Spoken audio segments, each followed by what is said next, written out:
Good morning. Nice of you guys to drop by. What a piece of junk. What are you talking about? Don't be too proud of this technological terror you've constructed.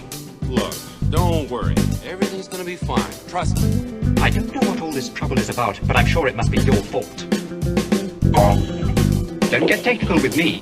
This bickering is pointless. Don't everybody thank me at once. I don't know where you get your delusions, laser brain. I'm glad you're here to tell us these things. How could you even say that? I got a bad feeling about this. Well, come on. Everything's perfectly all right now. We're fine. We're all fine here now. Thank you. How are you? Would you get going, you pirate? Get in there, you big furry-o! I don't care what you smell! I'm getting too old for this sort of thing. If what you've told me is true, you will have gained my trust. I like the sound of that. Get a shuttle ready. I don't know. Fly casual. Shuttle Tydirium, what is your cargo and destination? Transmission commencing.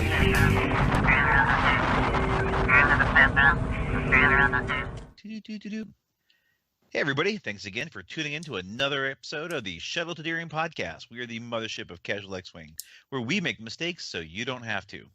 I'm your captain, Jim Chadwick, also known as Hey Chadwick on the forums, and I do have sitting next to me my co-pilot Phil. How you doing, Phil? I'm doing great. You may have detected a new smell when you stepped on board, and that has to do with the new sponsor for the Shuttle Tydirium for this week. Our sponsor is Endor Fertilizer. They have a very special product to offer us. It's traditional, organic, locally sourced, artisanal, antibiotic-free manure straight from the forest of Endor. And they say it's great for vegetable gardens and lawn care, and they say that you can even use it as a anti-aging skin supplement. Oh, it's great so that's stuff. why the Ewok crew were rolling around in it. Okay, I wasn't sure. I wasn't sure what that was about, but my dog does that at home too, so you never know. All right, well, we should probably talk to our head of human resources, J-Bot, our cranky protocol droid. How you doing, J-Bot? Not doing too bad. Doing too bad. I'm glad that our new vendor, our new supplier, our new sponsor has come on board.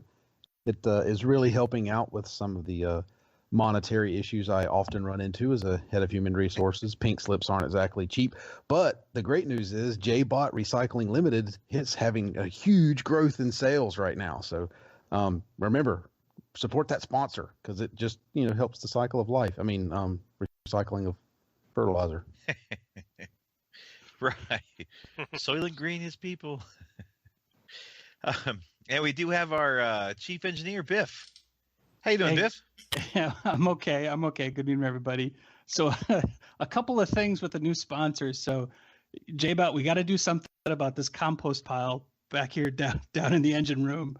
It's creating a bit of a problem. I mean, on the one hand, some of the stuff in the compost pile is great for keeping the seals on the airlock nice and fresh and supple. But I'm telling you, all the gases and stuff, we're getting some spontaneous combustion down here that I just cannot control. Uh-oh. We're going to have to do something with this thing. Yeah. Does that not just add to like engine power? I'm not really sure how this whole engineering thing works, but I thought a little bit more boost is all we needed. Yeah, Can we put a boost on this thing? If it was outside would be good. The boost inside isn't very, very fun. Or just put another hole back there. Isn't that how engines work anyway? Yeah, we wanted the ignitions to be outside. Yeah, the last time we put a hole in the hull, we had to use one of the Ewoks to kind of temporarily seal it till I could get the patch opened up. Well, if I got good news for you, we can discuss it off air, but we might be able to solve two problems at once. Hey, okay. And that last one we used, that slowly sucked all his fur out there with a vacuum of space. And I mean, I've seen like Chihuahuas, but that thing with no fur was pretty creepy. Oh yeah, but Ewoks are like sheep. If you don't shear them every so often, they just die of suffocation. I was wondering where those scarves were coming from. All Yeah, right. It's all in the JBot Recycling Limited brochure. So just take a peek at that next time you get a chance. The catalog. Yeah, we actually are expanding, so that brochure might expand into a Sears catalog style offering before long. Well, I have to say I'm pretty excited this week because it looked like I was going to go for 2 weeks in a row without doing any gaming due to family issues. And a friend from London was flying in. I see him every couple of years, and then his flight was delayed extensively, and so I still got my game night in, and then picked him after midnight. So I got gaming in. I was very excited. So I'm pretty happy to talk about X-Wing tonight. Before we get too far into what we've been doing, it's time for the captain's questions.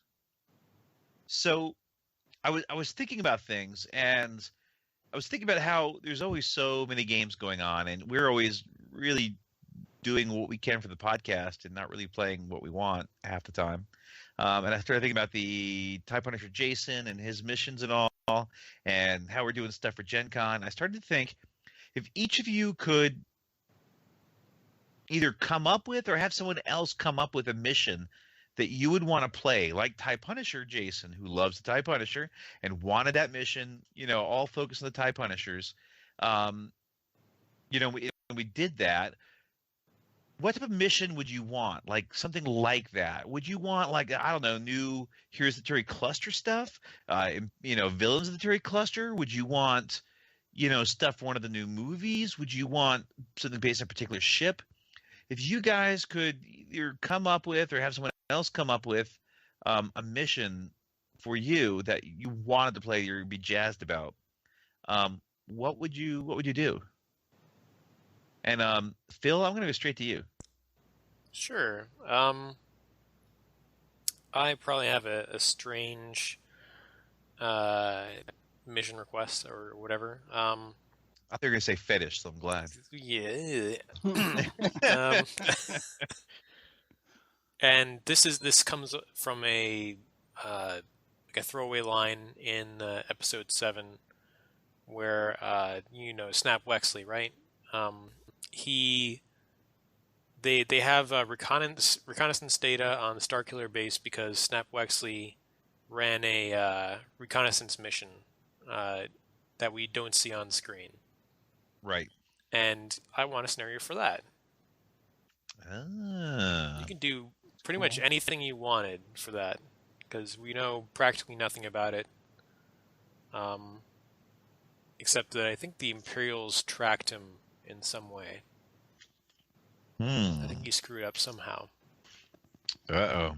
Was there a reference in the movie to the Imperials being able to track him, or? Because I think that's how they knew what system the rebels were in. Oh. The Resistance, excuse me.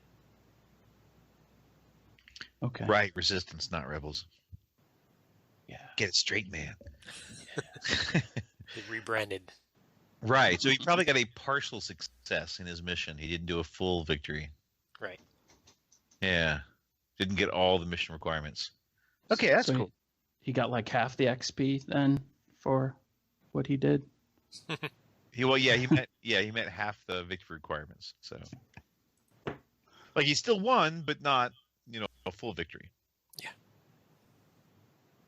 Cool. So, do you have any idea of what you'd want to do for that, or just him, or him with some other guys, or what? I think it would have to be him alone. I got the impression that he ran it solo. Although, no, Han Solo wasn't there. Yeah. I think it would just be him, and it may not even include other. You might be able to make it just like a solo mission from this. And, even Imperial, like he's got to. Yeah, you have to navigate and do the Kessel Run with like parsecs.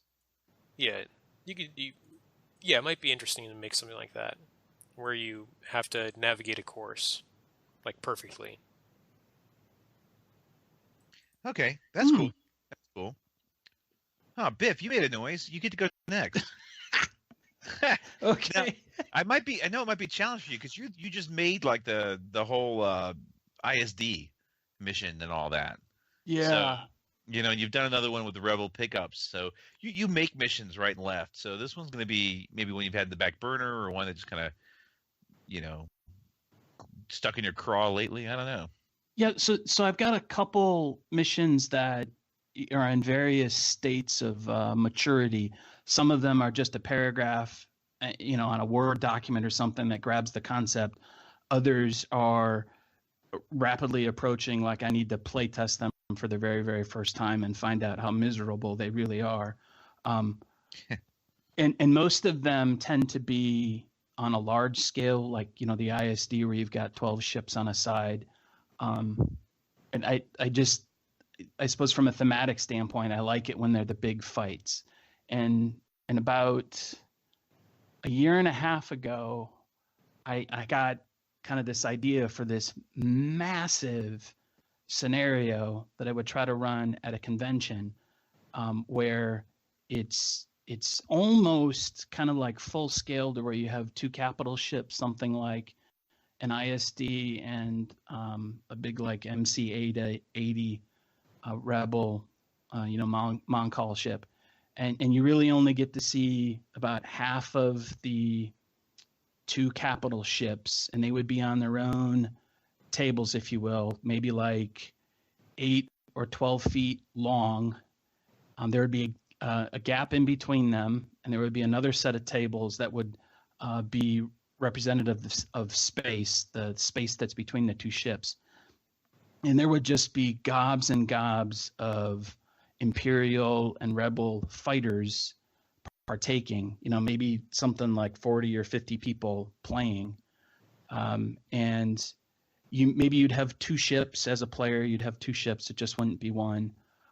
But somehow people would be kind of like grouped up into maybe small squadrons, and depending upon where they would start the mission, they would be given a certain objective, like, fighters have to screen some bombers as they're going to make an attack on some particular component that's on the ISD or on the Rebel ship to try and destroy it. So there'd be all these different little objectives scattered around the map that are kind of allocated to different squadrons, if you will, of fighters, so that it just wasn't a big like death match. There's going to be obviously ship to ship, but people have got objectives, and somehow if you achieve your objective, you get like a prize or something. And if you die, we just regenerate you somehow. There'd be some mechanism for bringing you back into the fold. And then you just kind of keep duking it out for, 3 or 4 hours, something like that. And as objectives get knocked off, new objectives would somehow manifest themselves now in the play area. And ships could obviously fly between the two capital ships. But, with the big space, you got to have some room in between the tables. So that would be a little abstract when you go from one table to like the middle, and then middle table over to the other capital ship. Somehow that would have to be worked out. That makes me think of Warhammer Fantasy Battle. In one of their big rule books, always have like a scenario in the back, and they had a battle report where it was like 3 versus 3, but instead of just having a giant fight, they created this story where basically a warpstone meteor falls in the middle of a whole bunch of territories, and so these 2 Ratman armies, Skaven armies, and a Beastman army were coming into it, and then there were 2 humans and elves. And so the whole idea was that, the evil were coming and the good were fighting against, but there were these other little differences where basically like the Beastmen wanted to capture a particular tree objective because they've been fighting in the woods, and that's kind of one of their like special religious trees, and they want it. And the elves want to protect the tree because they know that, and some other thing in the woods to fight the Beastmen. And then there were the 2 Ratmen. One was trying to capture at the tower, and the second Ratman was going to backstab the first at some point. You know, if he could backstab him, he would get points. And then there was the two humans. Typical. Yeah, the Ratman. I know. And the two humans were kind of fighting over that one tower. And if one of them ended with the tower in their possession, they got bonus points because it was like, no, that's my tower. No, it's in my lands. You know, and they're back and forth. And so there's overall, there's this 3 versus 3 fight. But then there were these. Some of it was objectives where the two sides competed with each other, and some of it were within their own faction competed with each other for the same objectives. So it was all kind of this convoluted little twisted mission, and it was kind of really cool. And then you talk about that particular mission with the fights. I think of Robotech, because I used to watch that back in the day. And you'd have like Vermilion Squad, Rick Connor, him and his two buddies, because there was some crappy little squad out there in Sector 172, fighting off the enemy, alien horde. And suddenly, communication comes in and says, Bridge to Rick Hunter, we need you to head to Sector Z12 to protect this shuttle. It's on a special mission, and crap, we gotta go. And they gotta zip off in the middle of a firefight to go protect some random shitty little ship that's out there that needs, that shouldn't be out there in the first place. Gotcha. So that makes me think, It sounds, I know this is kind of a little bit far afield, but at Adepticon, I think it was this year, the 13th Legion, which is a group of kind of casual focused people on the Games Workshop side of things, did this gigantic battle, kind of in a sense a recreation of Hell's Reach, which is a video I posted. And what they did is very interesting. I'll keep it real short because it was designed for a whole bunch of players. And it was a huge city with a giant wall, lots of giant mechs, and of course figures. Is each player got let's say the equivalent of like a 50-point army or a 50-point ship list. And they were already pre-built all over the table. And then instead of let's say you had 20 players, 10 for each side. If one player got in this type of game would lose all their ships, oh man, now I'm sitting here and have to watch the rest of this game. Well, at any point, the players could either just say, you know what, I'm down to one guy. He's going to run. He's just going to flee. Or if I lost all my ships, I could go over to the side table and pick up another 50-point list. And they had rules for these lists reinforcing, because you couldn't just say, hey, I'm coming in right here at the thick of the fight. They actually had some kind of random mechanic that pointed to where those reinforcements came in, because you just didn't know, which kept everybody on their toes. Because, oh, no, I'm going to devastate this ship. We're going to wipe it out. Yeah, but he's just going to go get reinforcements and pop up anywhere. You could pop up almost anywhere with those. And the same idea could be translated to that gigantic idea that you have in your head, Biff, because you can say, here's, 150-point ship lists of for both sides. Just go pick one. Do you want to fly A-Wings? Do you want to fly X-Wings? Whatever. And as this huge battle rages on, people can, they also don't have the fear of, it's a little bit, I guess, of a suicide idea, but they wouldn't have the fear of, I got to be protective because, once I lose my 3 ships, I'm out. I just have to sit here and watch this thing the rest of the time. They be able to go back, pick up another list, and continue with whatever their mission was or whatever their goal was. So I watched a little bit of that, and it was very interesting. I was like, man, that's a really neat idea. And like I said, they're a casual focused group in a completely different game system. And I think there's some things that can be learned from that.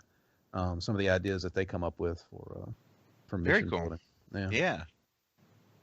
Cool. All right. So that's good in yours, Biff. And since we just heard so much from J-Bob, we'll move to him next. Well, okay. So mine comes with a bit of a story. I'll keep it short. Jim couldn't show up last week, or at least that's what we thought.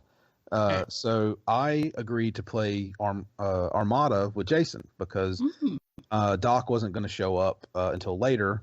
And so I do not own any Armada ships. Robert showed up. He was going to play a different game, but he has every Armada ship. So I got to play Armada with no investment other than time. So it was a win-win for me. But while we were playing, we were discussing the standard things that come up in X-Wing. And I Googled, or however you want to say it, the size of the Superstar Destroyer. Because it came up I wonder how big it would be on this table relative to the size of the Armada ships. Because we know the Superstar Destroyer is not going to fit, in the city with a regular X-Wing scale. Which, if I did the math right, and I didn't, it's like a 13-meter ship is what an X-Wing is in The Superstar Destroyer is 19,000. So that's a whole bunch of those that would have to fit in there. And it might be even bigger than that, and I just don't have the numbers in front of me. But while we were discussing this, I Googled the Superstar Destroyer to get some ideas, like just to kind of pull up this stuff. And I was like, oh, wow, that thing's huge. And then said, wait a minute, how is it equipped? Like, it's something, I think a lot of people get caught up in, like, oh, the Superstar Destroyer, blah, blah, blah. But what is it actually equipped with? What kind of weapon systems does it have on it? Now, I'll go ahead and put the caveat out there that I'm going with what Wikipedia says. So I have no idea where any of this information came from because I'm not going to read the footnotes. Yeah. I'm not inclined. So I'm just there's footnotes? Yeah, of course. It's Wikipedia, the equivalent of it. Okay, so I was reading this off to Jason. I was like, wow, this is so cool. Listen, it's got turbo laser cannons, 2,000 fire linked in groups of 8, right? Whoa. Heavy turbo laser cannons, 2,000 fire linked in groups of 8. Assault concussion missile tubes, 250. Heavy ion cannons, 250. And then it just says point defense laser cannons, whatever that is, 500. And then there's some tractor beams, 40 some tractor beams. So I told him, I said, oh, that's pretty cool. Now what we need to do is make a scenario where you get one A-wing and just have to get it down the bow of the ship and into the cockpit. I said, that's the whole mission. Just set up a crap ton of guns and just, you just got to make it down the table. Obviously they wouldn't cover each other completely. There had to be space, but let the A-wing weave in and out and just try and make it through. Because with the tractor beams and all sorts of stuff, the enemy or the Imperial side could roll it into the guns. And I said, that would be kind of interesting. The only problem comes in, like, you would need so many tables to even get just a small piece of that Super Star Destroyer. Yeah. Otherwise it would feel like, well, it's just like the last 100 meters of the ship. It doesn't even feel, it's like somehow he made it through the other 19 or 18,000 plus meters or he just dropped in from right above it somehow. But I thought that would be a funny, relatively simple way of just kind of having fun. Like, give a whole bunch of people A-wings and have one person just run the guns as they try and fly in and see if he could get all of them before one of them makes it to the bridge. It sounds like that old arcade game where it was Star Wars arcade game where the line graphics, it would be very much like the old those old side scrolling kind of spaceship games. Whereas, well, the one where you had it was all the line graphics like Battlezone, and it had the towers that would shoot the asterisks at you.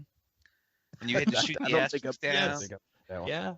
And you had to shoot the top of the towers. You had to like do the really crappy 8-bit graphic, 8-bit sounds. Sorry, Grandpa, I don't remember that one. I guess. Well, back in my day, I remember that. That's back in my day. Yeah. But yeah, I thought that would be Pong, and we liked it. That's right. Yeah. They thought that was going to be the height of all technology. So yeah, I thought that would be funny. It seems like the type of thing that would be relatively easy to create and set up, and you don't have to worry about balance because it's really just a whole bunch of people trying to kind of rush their way. In a way, it'd almost be a race. And I had half a mind as I was thinking about it to make it into a Mario Kart track, just a straight line, just a straight line with tons of guns and stuff all over it. Just say, hey, first person to the finish line wins. No checkpoints. You just start over. Yeah. It's a drag race on steroids.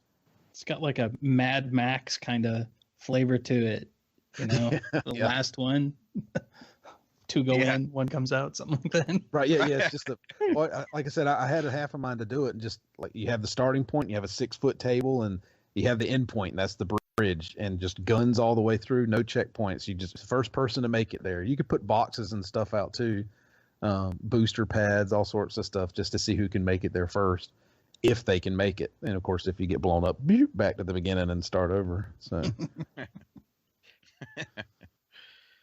yeah.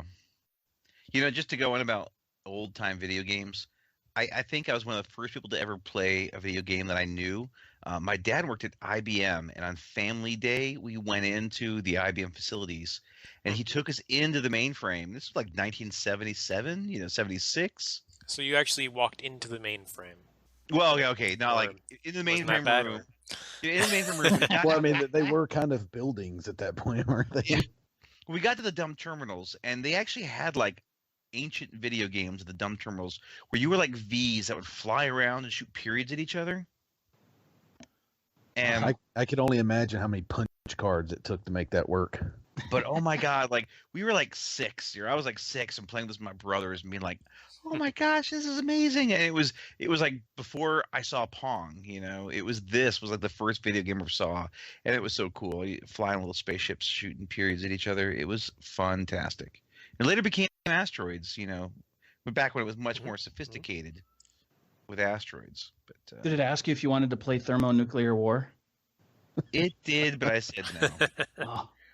Yeah, you missed your chance. I know. So I played like even before like Pong was out. I got to play video games, so I felt pretty special.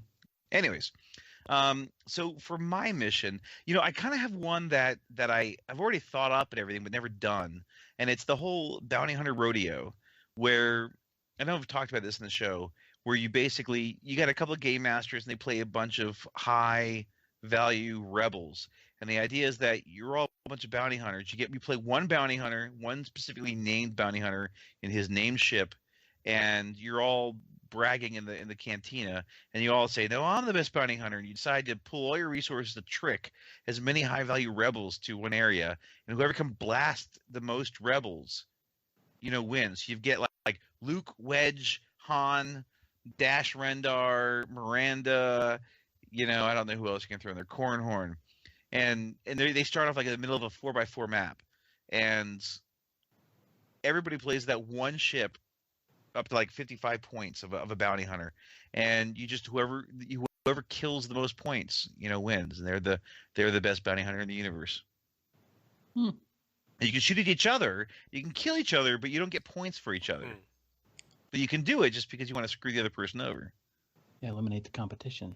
Yeah, and so addition by subtraction. Like so to have like 12 bounty hunters, against a couple of people playing a bunch of these rebels, I think it would just be really fun, and the high pilot skill people get to shoot first, but if it's the first round, you might be just weakening them, stripping their tokens and such to let that mid PS guy go in and and take the kill. So that's one I've thought about and I've talked about and I've kind of written up, but I never got around to doing it. That's one I kind of eventually want to do. But another one that I'd love to do is some sort of convoy escort. So much like the latest Grayskull audio drama we put out, where the rebels are attacking a convoy, or the scum are attacking a convoy, we have some sort of ships, whether it's a generic cargo ship or a lambda or whatever, a bunch of those, and you have a bunch of the TIE aggressors. Because to me, those are escort ships. Those are perfect escort ships for convoys, because they're a little bit hard to kill. They're not just TIE fighters that blow up. They've got missiles. They've got turrets for the rear gunners. They just kind of cruise along next to the ships. And having like 4 to 6 of those TIE aggressors, and then have the rebels or the scum attack, and you've got to then protect the various ships. That's what I want to. That's what I want to play. I'd like to do that. That sounds cool. Yeah. All right. So it's time probably for the main event of the evening. Are we ready for round 2 of the GenCon event? Monday. Yeah. Round 2. Yeah. That's always the best. Monday. Be there or be dead. Or be there or be in jail. And if you're in jail, break out. But in our case, it'll be Saturday. Yes. Right. Yeah. That's I might have to work one of those up here before long when we get closer. All right. Well, J-Bot, can you kick us into protocol mode? Go to the ready room. Stand by alert. Stand by alert. Estimated time to fire range 15 minutes. Yahoo! Got him! I got him! Great kid! Don't get cocky! Chewie, get us out of here!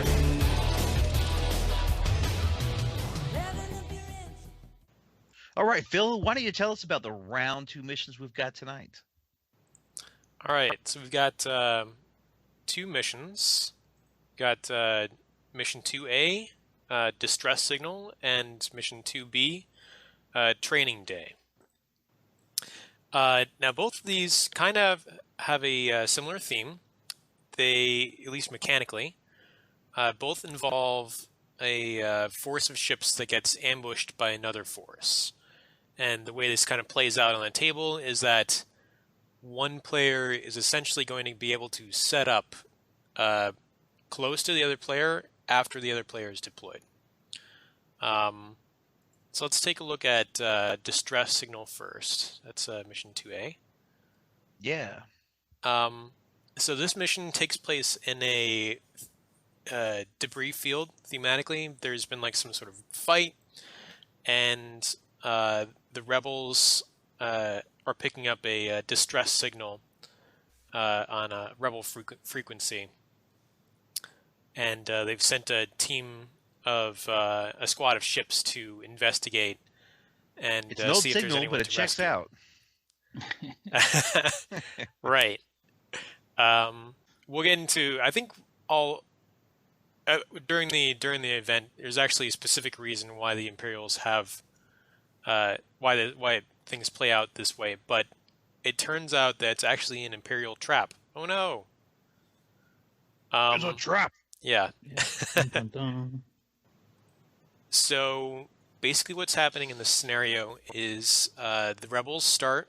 They deploy on the table first. They have 110 points of ships, and there's 3 satellites that represent possible sources of the distress signal. And the rebels have to go and scan those distress signals and take them off the table. So they're checking out each possible source of the distress signal in turn, and once all 3 are taken off the table, then they can theoretically leave the play area, but they are not really allowed to leave before that. I think technically you can fly your ship off, but you'll be giving points to the enemy for running away. Right, because one thing that we normally say in these missions is if you fly off, you don't kind of destroyed. You can save one of your wounded ships to kind of become a veteran for next mission. But if you do that before you've scanned all the things, it counts as destroyed. Right. At least points wise.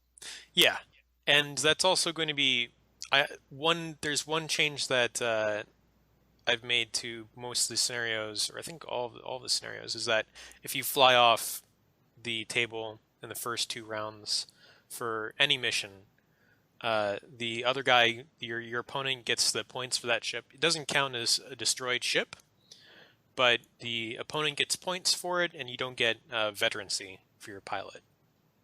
So that's one fundamental rules change that I thought would make a lot of sense. Yeah, no, just like, flying your ship off cheesily and getting a veteran pilot, and but not that's losing that too was much. my plan for round too 1. bad. I think you I don't listened want to the that kind of podcast stuff. like, wait a minute, J-Bot's right. You can just fly every ship off the map in the first game and get veteran for all of his guys. Yes.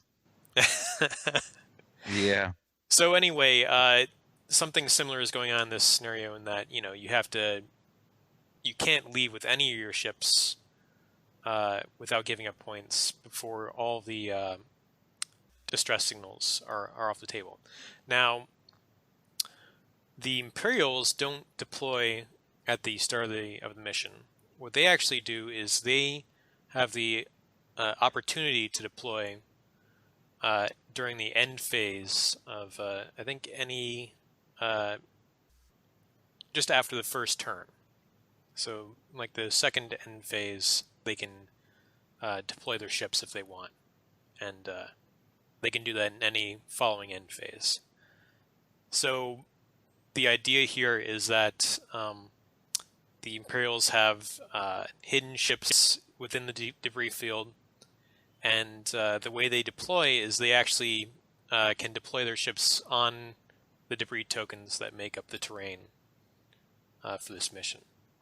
So, right, because there's a lot of asteroids and debris out on the table. There's, what is it, 10 obstacles out? Yeah.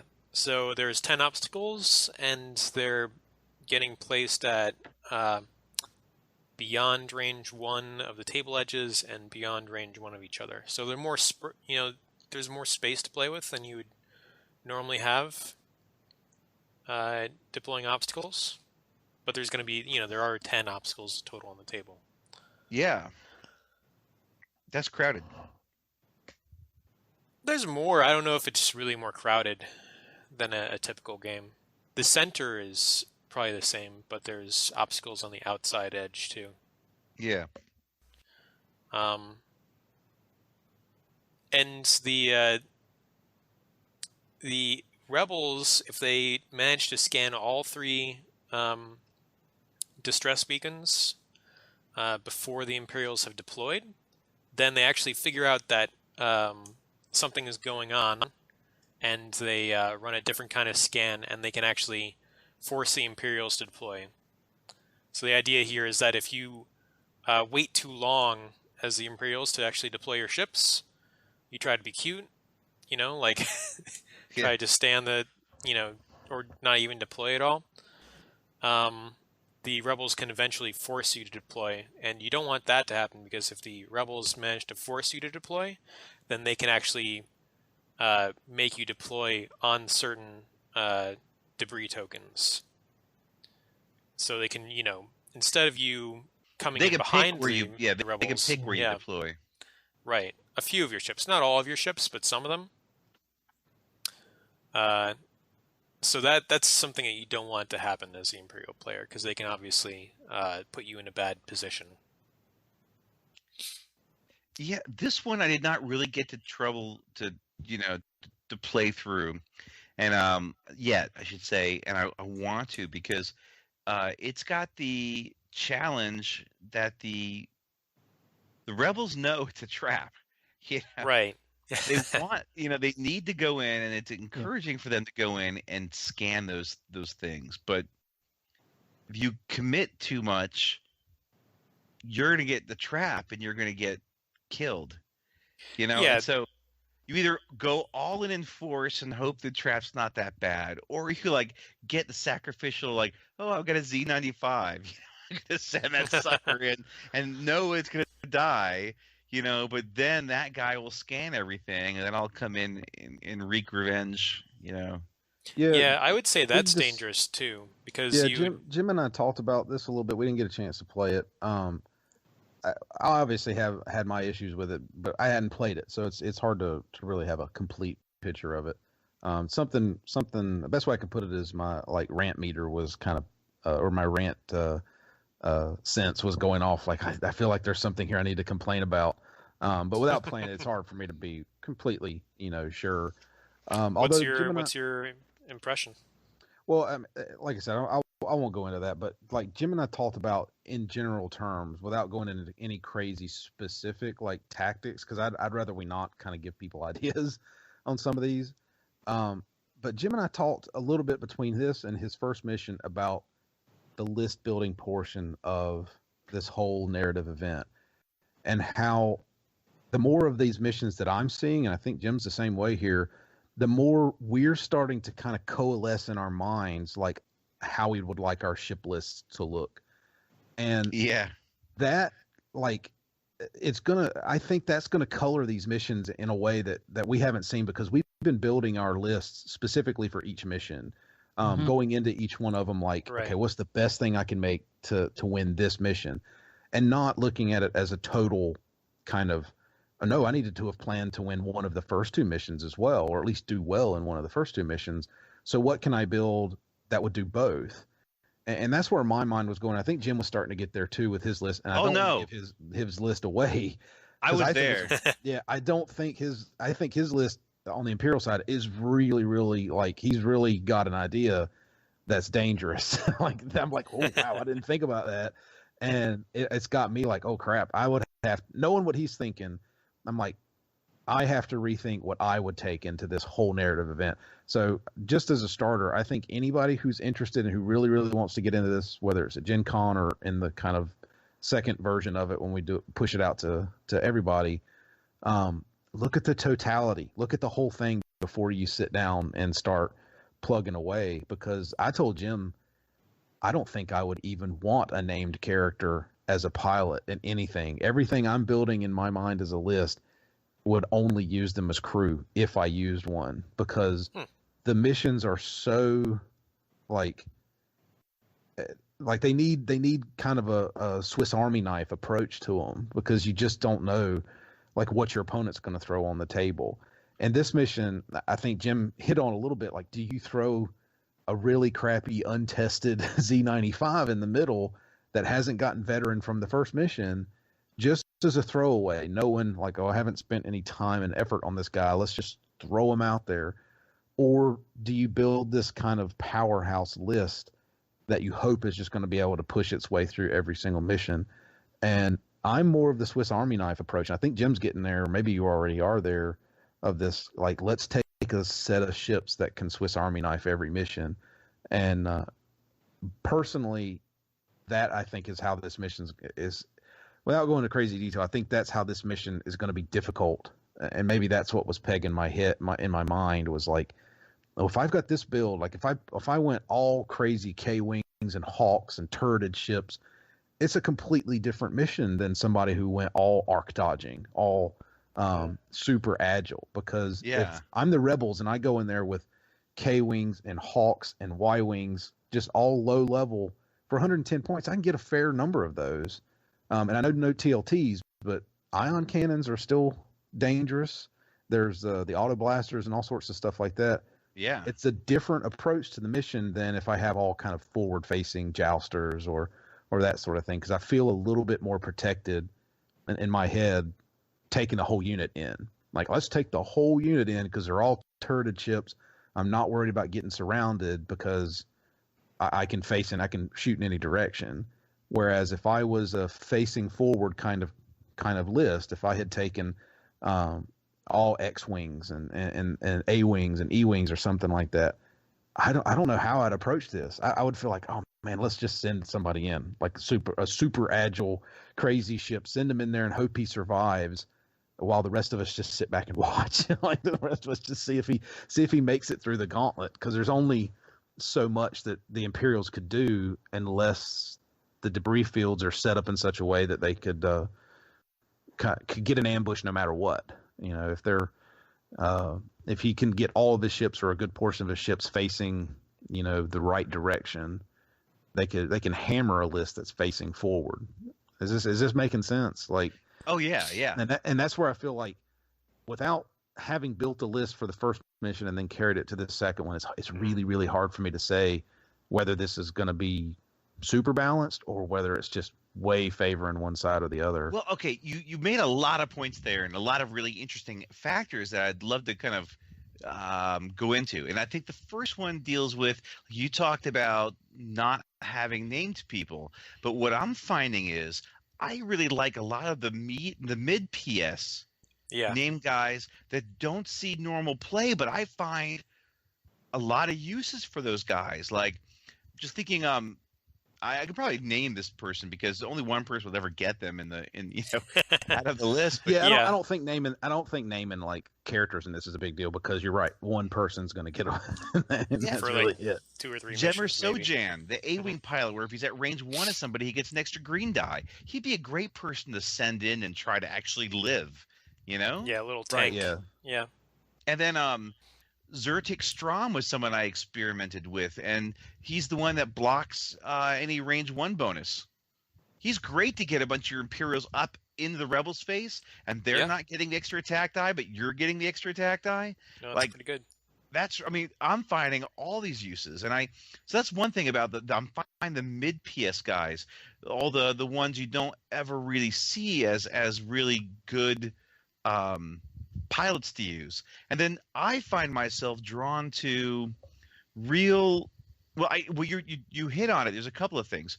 One, really customizable ships. So ships that you can configure in different ways, like the Sikhs, if we have the new Sikhs with the light or heavy title, or even just generic, or if you've got like TIE Advanced X1s or B-Wings with systems, being able to put different system slots on each of those ships. Right. Like you could have it and change the system out for each particular mission. Have one or two particular ones. Like everyone's just used to a fire control system. Well, duh, why would you ever go anything other than that? But you put like sensor jammer on, and particularly like on a TIE Advanced that you're trying to keep alive, it's big in a mission. Yeah, B-Wings that are pretty beefy as they stand. You can the idea is I can send one of these things in, and he's tougher to kill. And you're right, there are pilots out there with weird abilities, and I haven't gone through all of them. I admit that it's a little bit tough when you're trying to throw together a list pretty quick, but it's all become an interesting exercise for me. Just the theory crafting around these missions, and part of me really likes the idea of this mission. It's like I said, something's pegging in my head and I can't put my finger on it, and the closest I could come to is the idea of kind of the counter ambush, like how you face a counter ambush, like, and I think I talked to Jim about this a little bit. So if I'm in this situation, I'm thinking to myself, if I'm in the Rebels, I'm in a situation. The idea is I don't really know it's an ambush. I know the character, the player, the kind of outside the game person knows it's an ambush. But as the Rebel, I might be a little suspicious, but I wouldn't really know for sure. But as soon as I do know it's an ambush, I would like get the heck out of here, like jump, like. Does that make sense? Like, guys, like, just punch it and go to. It does, except for there's one thing that would make you want to stay and fight. It's that you have a 10-point advantage over the Imperials. Right, but is that necessarily? I guess what I'm at is like, yes, that's an advantage, and it feels like a big one in a standard 106. But this is it's a 110 to 100, but they get to pick and not perfect, but a really, really good setup. So they could, in essence, like if I went in there with my crazy turret list, it's a different game. If I went in there with my crazy, they get to pick a good setup, but you also know they're coming. You do, and it's like, okay, I know they're coming as a player, and I get that, but it's like one really good setup could be all it takes. It's like I'm setting up in this position knowing that you have to move away from me, and I've got ordnance, right? Let's just say that as an example. I've got ordnance. I am nuking some ship, one or two of them, and there's almost nothing you can do to avoid it short of just rolling really well. And that's where it's like, oh God, I feel like if I was in this position, I would just jump. Like that would be my kind of first instinct is like, haul butt and get the heck out of system. Don't stay here and try and joust with these guys. Okay. But I think with the story with that, because we talked about this, and in like your story-wise, you're like, it's an ambush, you'd get out of there. But the way I see it is, these guys are in a war. Both sides have have had losses to each other. They hate each other. And these are hotshot pilots, with egos and whatnot. Yeah. And these people, they want to bring the pain to the enemy. They hate the enemy. Like, oh, it's an ambush. Well, screw them. I'm going to take them down. Try to ambush me. I'll show you, do. So unless it's like a complete ambush, like we have you 200 to 1. Yeah. Right. Yeah. And I understand. It's two different ways of looking at it. And that's where, and that's probably the part that's kind of wrinkle in my brain is like, I get it for game purposes, for the ideas. Yeah, we're supposed to be having a match. I'm not supposed to just run away as at a moment's notice. I know I've mentioned that in almost every time we've gone over these, but it's like my personal first instinct is I just got ambushed and I'm in a really, really bad position. I'm getting the heck out. Like I'm punching a hole wherever I can and jumping to light speed because I'd rather fight another day than die here. Especially if I take my all pilot skill 2 guys in there, they got a little bit of ego, but they're not the named guy ego. They don't have any kill marks on the sides of their ships yet, so they're not 100% sure that they're ready to duke it out with from a bad position. Yeah, in all my testing of this scenario, the Rebels and the Imperials had a pretty good chance each of coming out on top. I mean, the 10 points is really significant. It's a very important advantage for the rebels. And the fact that they know that the Imperials are going to show up at some point allows them to fly conservatively enough. And, right, you know, and I because the think Imperials don't have a completely free deployment option, they do have to come out of those debris tokens. They actually have to start their ships on the debris tokens. Mm-hmm. So it limits the placement options for those Imperial ships. So you can kind of anticipate where the Imperial ships might be coming from. Yes. On top of everything. So yeah. I mean, and we had talked about you have the option to run in just about every one of these missions. Yeah, but I think this is one. Yeah, you might be able to get away in this mission, without losing too much. But even if you, I mean, I'm not sure how you. It would be tough to run away without losing anything, I think. Because, like you were talking about earlier, you could either send like one ship to scan all three, or maybe you could spread out your ships and try and scan all three within the first few turns. And I might actually up the Imperial deployment options to be able to show up at the end of the first turn, if I think that the rebels can sort of scan all three in the first turn and make it off the board. But typically, it's not really possible to scan everything and then make it off the table with everything the next turn. There's usually about a turn of time where you're stuck with the Imperials on your tail if you're running, and you're just going to get gunned down, and you're going to end up losing the scenario by like 20 points or something. By a 20-point swing, because usually when you lose a ship, you lose those points, and the enemy gains those points. So the enemy will have a score of 20, and you'll have... I guess you only go down to... You have a minimum of 0 points at the end of the day, but still. It's not... When you have a 10-point advantage in a 100-point match, you should probably be trying to leverage that. Like, it'd be a good point to talk about the scoring right now, but there were so many things that he mentioned I still want to kind of talk about with these missions. I'll try to be brief, but I remember, okay, so he said about like picking ships, and one of the things I find is that the customizable ships that you can configure with different turrets or systems or whatnot, like a Y-wing, can you give bombs or different turrets or torpedoes, or a title that can do different things, and those are cool. But on the other hand, I'm also finding myself drawn to workhorse ships like, X-wings or maybe TIE interceptors or even just a lot of TIE fighters. And I find that those things are kind of what I get drawn to, because they can do so many things without having to have all the special, doodahs and whatnot. So I find it interesting, and I know that each player is going to take a totally different perspective. Like, I normally don't take B-wings, but like in this mission, I thought B-wings would be good. Or I don't normally take TIE interceptors, but some people love TIE interceptors. It's their favorite ship. It's the TIE interceptor, even if it's not Suntirfell. And the idea of just having a bunch of generic TIE interceptors, they'll go with it. And I tend to stay away from those guys because they'll just blow up on one bad roll. But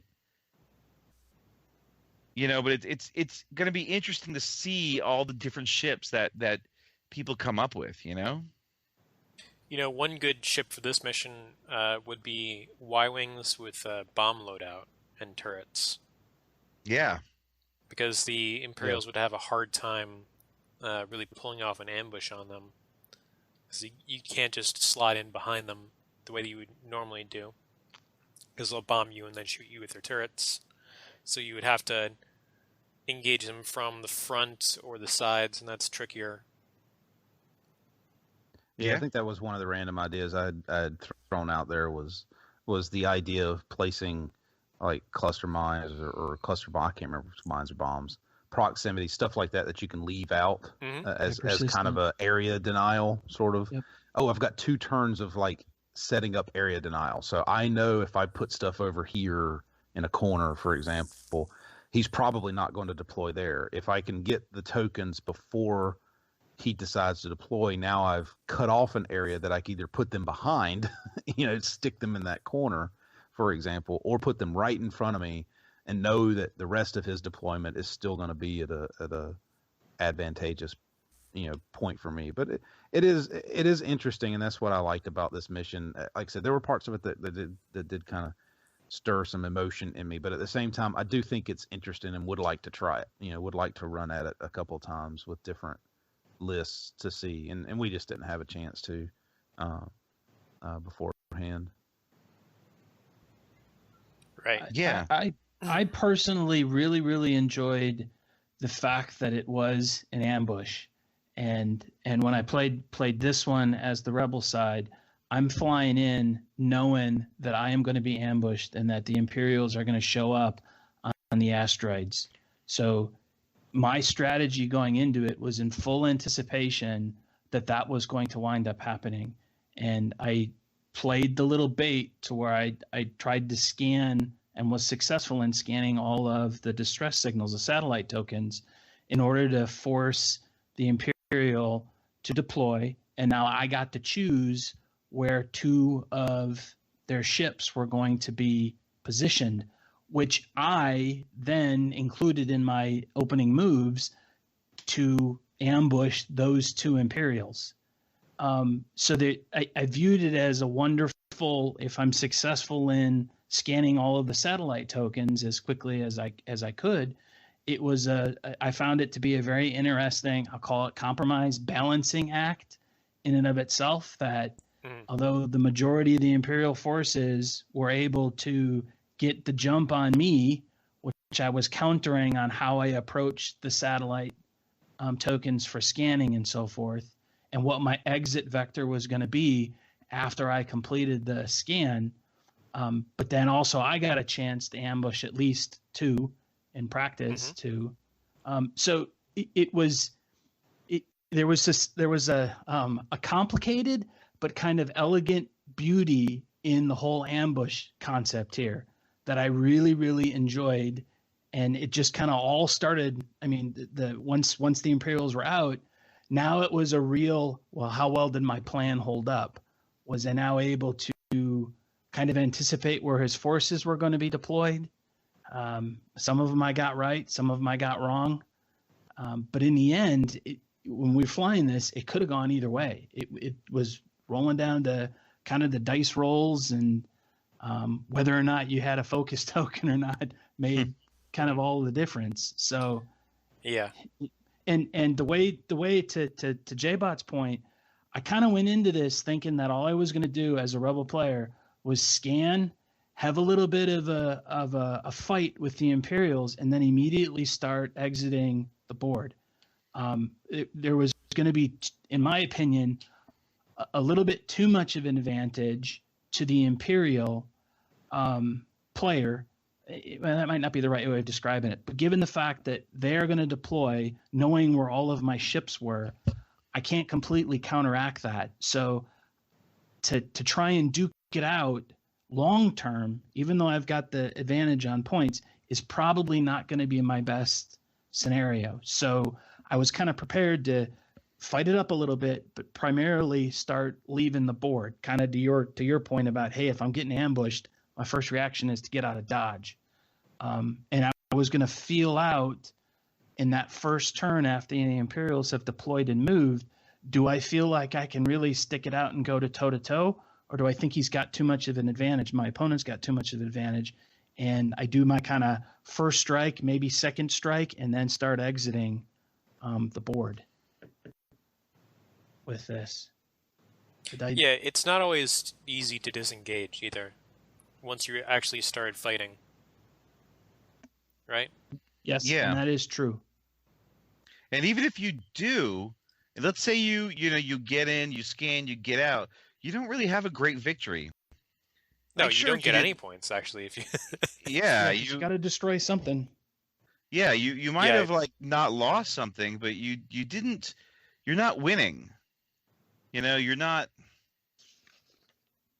It's a war. Yeah, the it's best like you can do. The best you can do draw. if you don't engage the enemy here is you get 0 points to 0 points.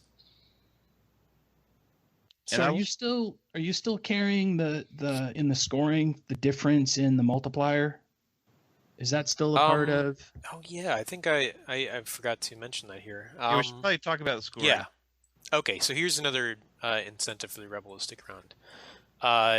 The rebels, because in most missions you get points from like objectives on the table, like things you're blowing up or things you're scanning or whatever. In this mission it's just killing each other. So the Imperial player is going to get double the point cost of any rebel ships they destroy instead of the normal point cost of the ship. It's double.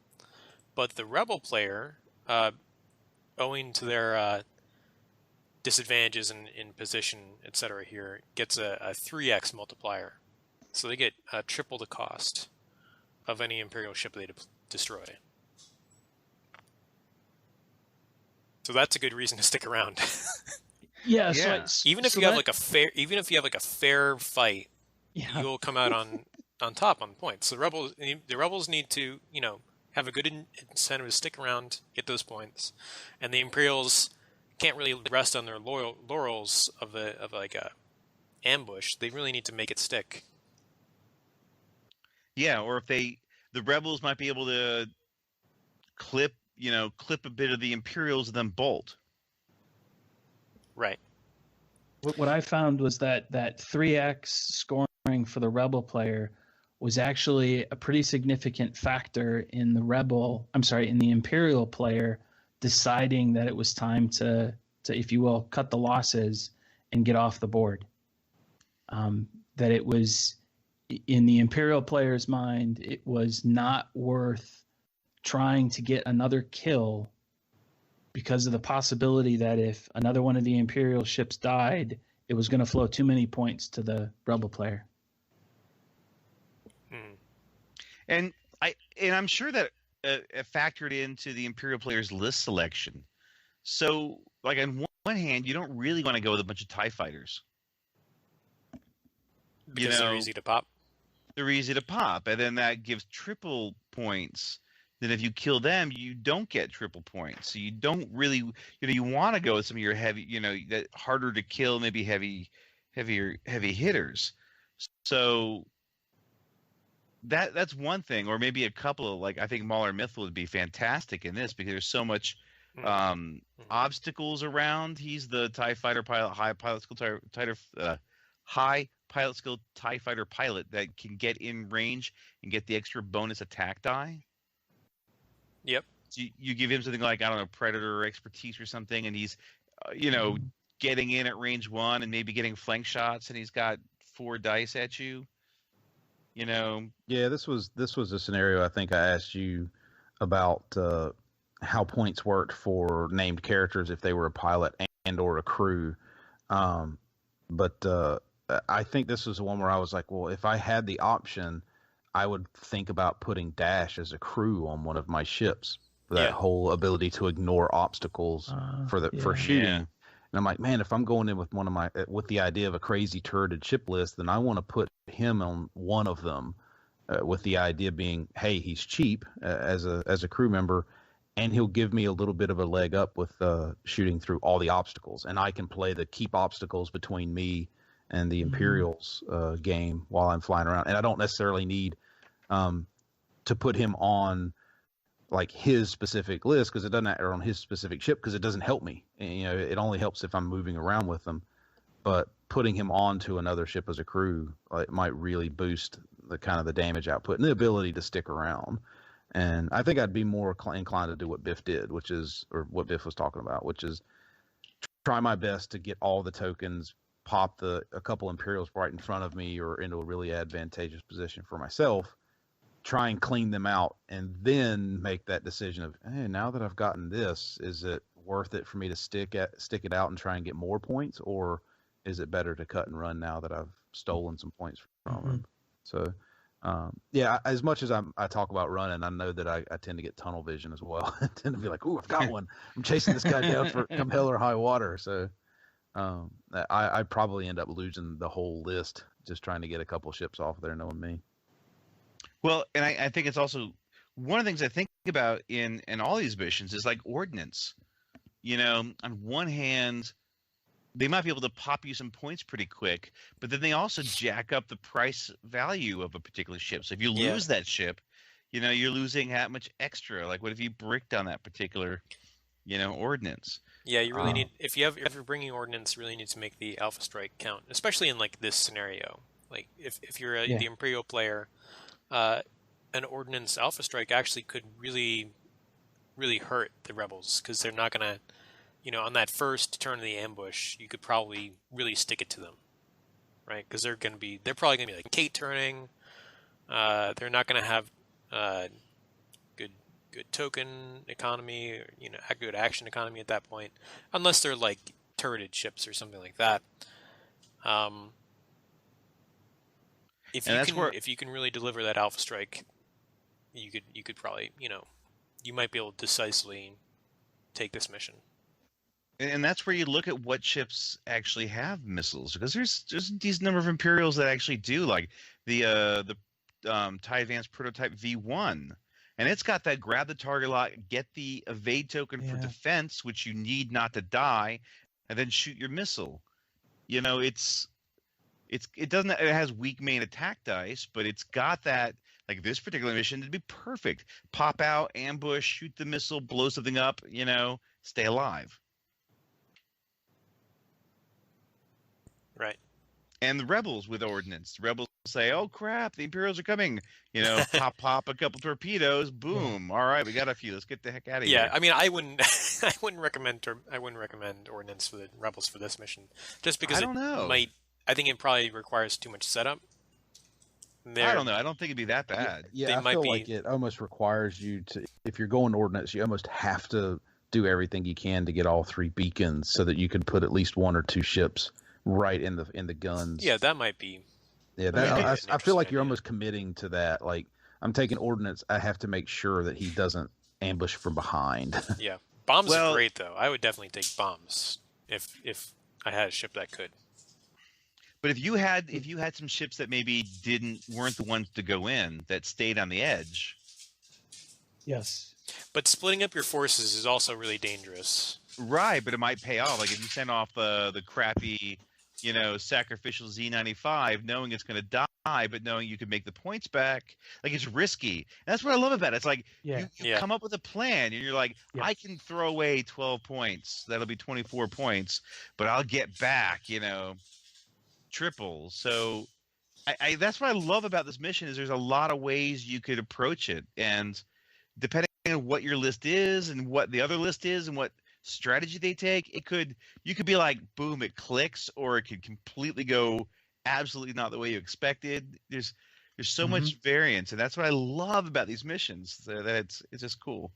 Because I split my forces when I did this distress signal, and I specifically held back one of my fighters to be able to do that ordnance strike once the Imperials showed up. And I was able to select, hey, you're going to put a guy on this asteroid because I'm going to pop him with this ship I've been holding back. So, unfortunately I rolled lousy on that attack, but still it was one of the aspects of my plan that actually did wind up working. So, to Jim's, just to emphasize Jim's point, I just totally love how a little bit of information and you can anticipate the fact that the Imperials are going to deploy.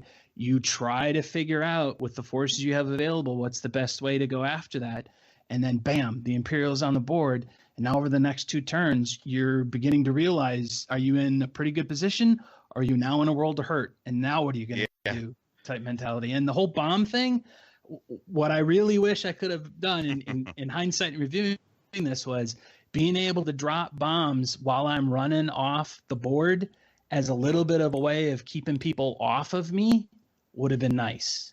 Yeah. Sure.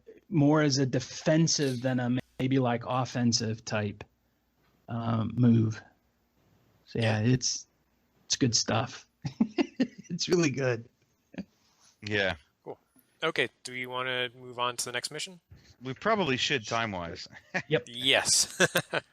Okay, the next mission is called Training Day, and this is a take on a mission that I've made a long time ago for Mission Control. I think this is one of my first missions, really. I have to say, this was a movie from not the 80s, though.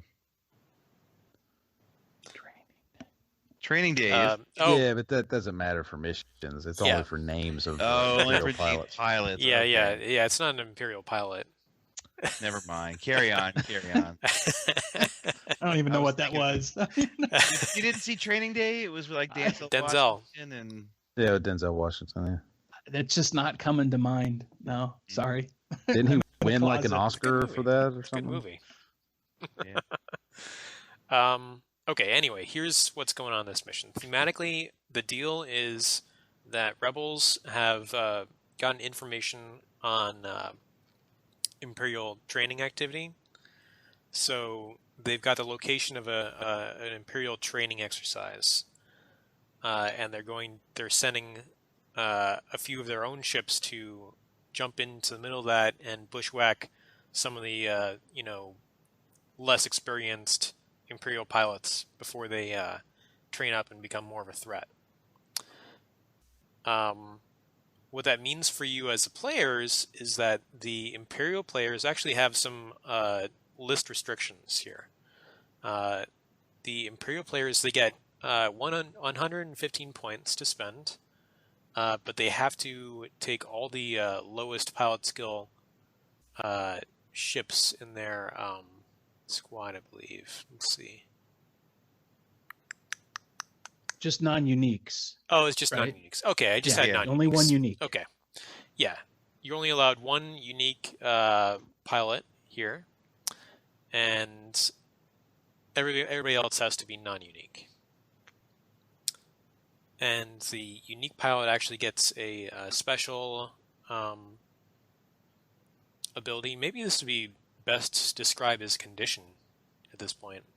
Ooh, gets a condition card. Yeah.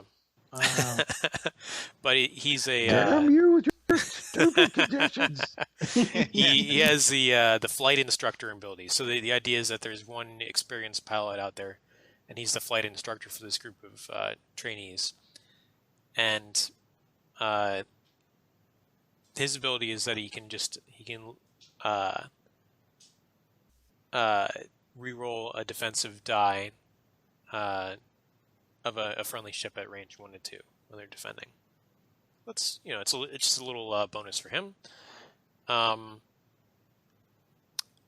So the way this mission works is the Imperial player sets up first. Can I just say, that sounds good, but it never worked out. Like, it's a very mild advantage. It's not super consequential most of the time, I think. Well, let me ask a question to clarify that flight instructor ability, because the way we interpreted how you had written it up was each ship that's within range 1 to 2 could get his benefit once per turn. So it's not, the flight instructor ability is not just a once per turn, it's a once per turn per ship that's within range. Is that accurate? I think the intent is that you do this once per turn total. Oh. But I could see how you could read it like that. I should probably clarify that one. Because we were really, really rocking on like, wow, the flight instructor. Yeah, he's pretty good. In that case. He's all over the place.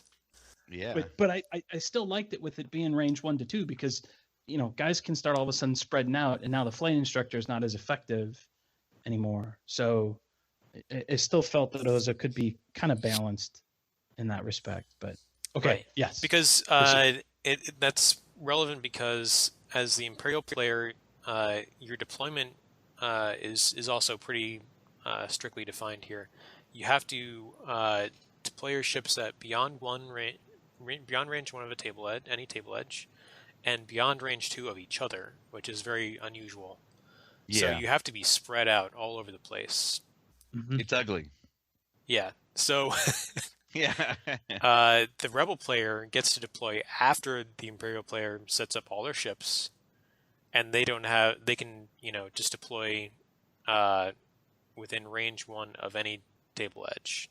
They can pretty much do whatever they want at range 1 of the table edges. So they have a pretty significant positional advantage on the Imperial player.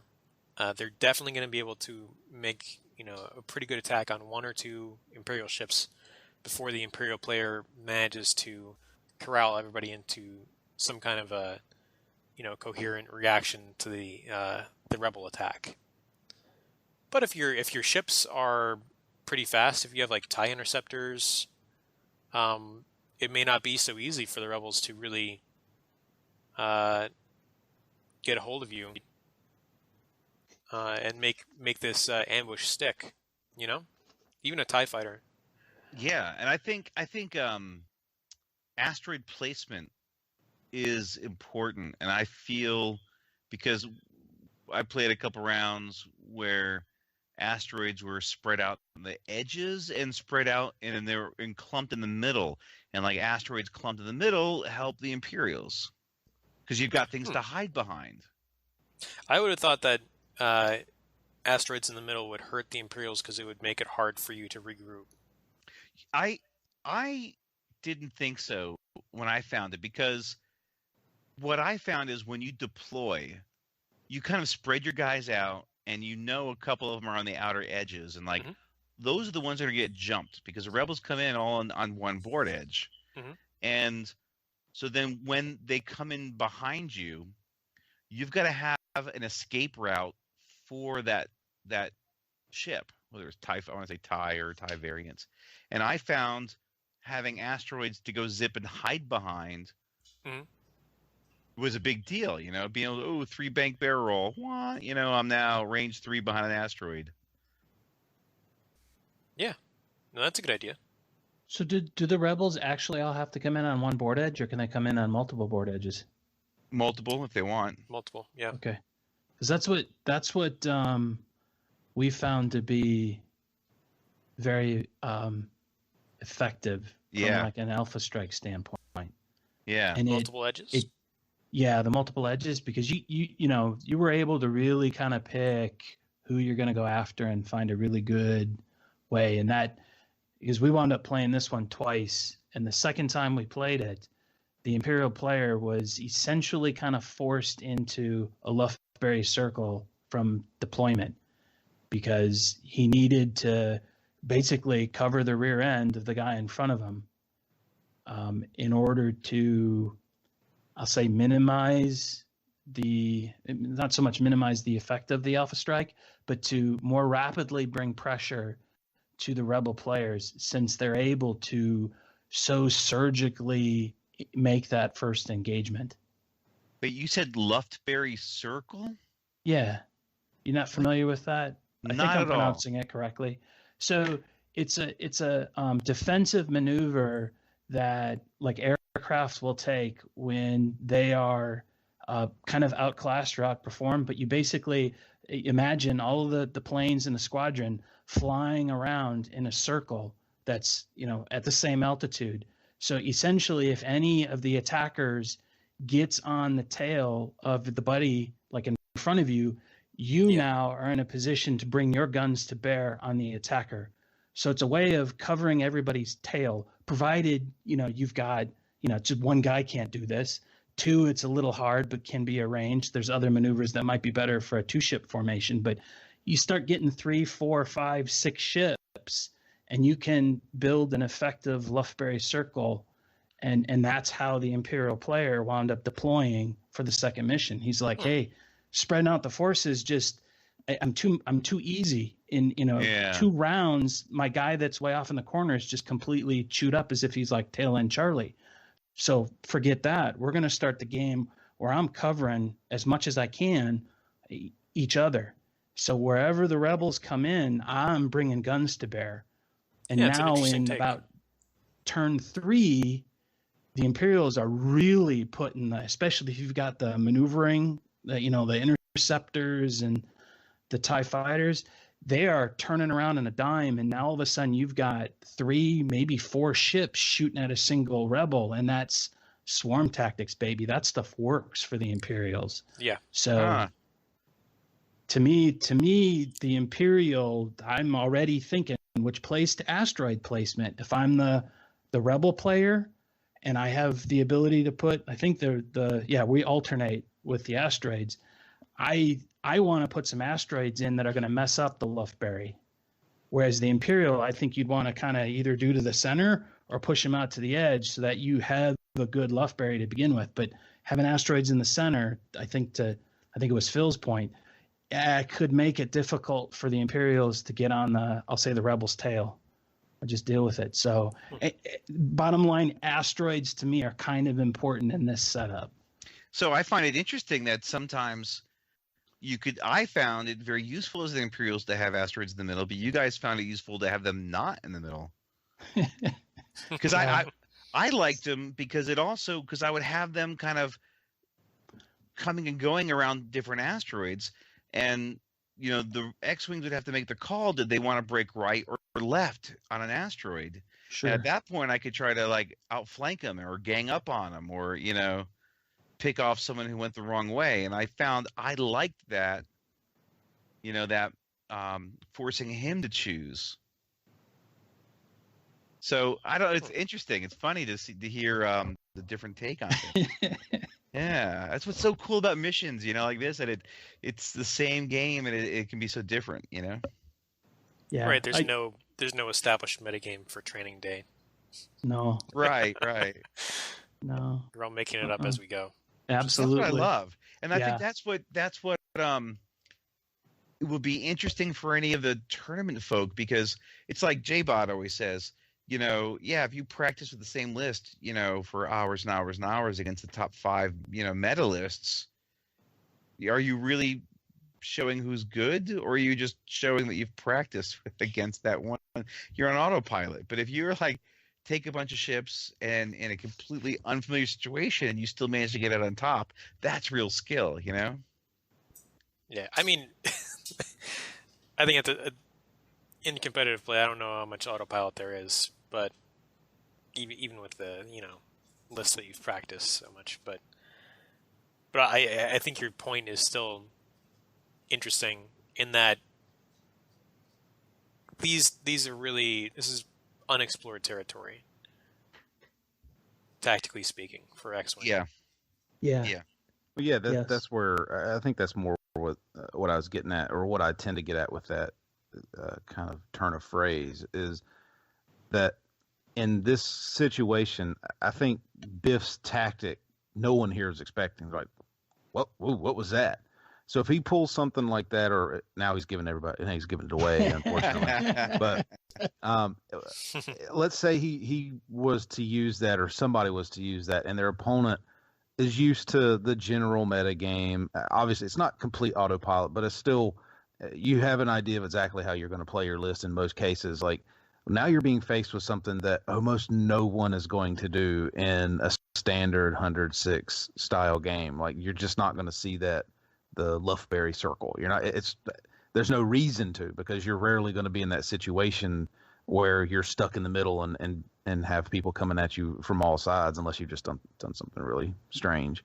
Mm-hmm. So if you're faced with that tactic, you're like, from a rebel player side, like, how do I break this? Like, how do I go into it? It's kind of like if you've never seen somebody fortress in X-Wing before, how do you attack somebody who fortresses?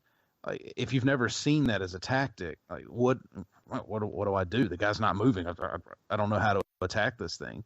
If you've never seen it, and I think in that's where these missions kind of shine, is there are tactics that are out there that a lot of us have never seen, and they might be something that somebody comes up with on the fly that you're like, that I've never would have even dreamed of the crazy that this guy is using right now, and that might be the perfect way of flying that particular mission. There could be, when this whole thing's said and done, you're like, oh yeah, there was one great way that gave you an 80% blah blah blah win percentage as the Imperial on this mission, but no one's going to know that going in. No one faced with this at the table is going to going to know that unless there are people out there planning on practicing this for hours and hours and hours ahead of GenCon. And the thing is, you could practice this mission for hours and hours and hours, and then just get assigned to stress call instead. Right. Yeah. Right. Or you run up against somebody. I hate to say like me, but somebody who says, I have one goal in this mission, which is to nuke whoever their named guy is. Yeah.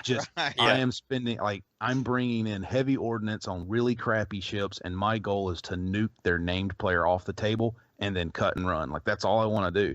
And he's like, oh, I'm going to make me a Luftberry circle and do this. And I'm like, I don't care about my ships. I got one guy's in my targets. I'm going after the Red Baron, and that's it. And then I'm running. And he, if you're playing this defensive kind of, I got to cover everybody's six, and then somebody just says, I don't care, I'm bringing a hammer to it. What do you do? It's a totally different tactic than what you would expect in a standard 100-6 death match, last man standing style game. You just don't know what that other person's bringing to the table. Or even it could be looking long term. Like, I got by mission 3 or by the next round, this guy needs to be out because he's too critical for some later mission. So my team has said your goal today is to take out that one guy. So or it could even be that you try to practice this mission as much as possible, but you never thought of this crazy ass list that somebody comes up with, like bombs and ion token Y-wings. What are you talking about? Or hawks with you never know what someone's going to come up with that just totally throws you for a loop that you just you'd never practice for that. Or one of us, Jim, that has an old tournament list from old days that no one has seen in like 2 years. Because unfortunately, it has too many name peoples on it. My dual Hawk Corn Horn list can light somebody up in one turn. Yeah, it's like, oh look, I double ion you and I double tap you with Corn Horn and then run. Like, woo, I'm out. And the guy, although my Hawks would be like, slow down, we can't get away, but it's still. There could be old school tournament lists out there that no one is thinking of that are relatively easy to put together in this kind of format. Like your crazy bomber list is probably doable if somebody puts it together, and that could be really effective. And no one has really run against that in a long time, and probably isn't expecting it to actually put together. Wait a minute, this list sounds familiar. I've heard of it before, and you just run them off the table. Now, here's the second question for you, because this kind of jumped into my mind just looking at these two missions with the sole purpose of wiping out or trying to do as much damage as possible in these highly asteroid infested tables. Seismic, are they torpedoes or missiles? I can't remember which one it is. Could be devastating if you say, I'm not bringing ordnance in, I'm bringing seismics into this. I'm just gonna come in and the say, seismic boom, torpedoes boom, boom. are not allowed for the GenCon. But because you can do things like imagine distress call. You could destroy a bunch of obstacles and limit the Imperial deployment options. Yeah. Sorry. Oh, I see how it is. He's taking good stuff. First he takes our TLTs, and then he's taking our overpowered seismic torpedoes. Yeah. Wait, you're the one who hates TLTs, so. Yeah, but I mean, come on. Who would have thought seismics were overpowered? Well, they're not overpowered. They just break missions. Yeah. Right? Yeah. Yeah. No, it's just funny to think, because somebody's going to be there. Why can't I take seismics? It's not fair. Yeah, and one thing that I found that is different is the idea of running.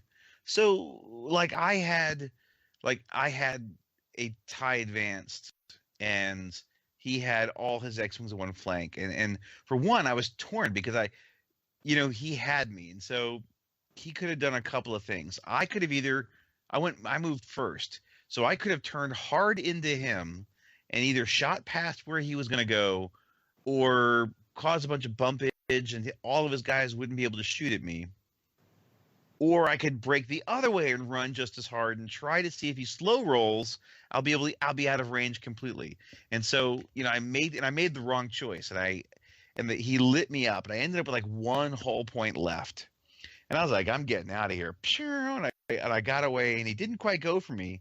And I thought, you know what? I got a missile on this guy. I can be cute. I can kind of come back and get a pot shot, and just try to take cute is how you lose ships. Exactly. Yeah. So I lost. Like I curled back, and then suddenly he sensed that I was circling around the asteroids and ambushing him, and he bugged out. He said, "I'm out of here. I'm going to go for that one wounded TIE fighter out there," and zipped around. He just bugged out. And he got away from my trap, and he shot up on my one guy and blew it up. And I was like, "Dang it! I should just run."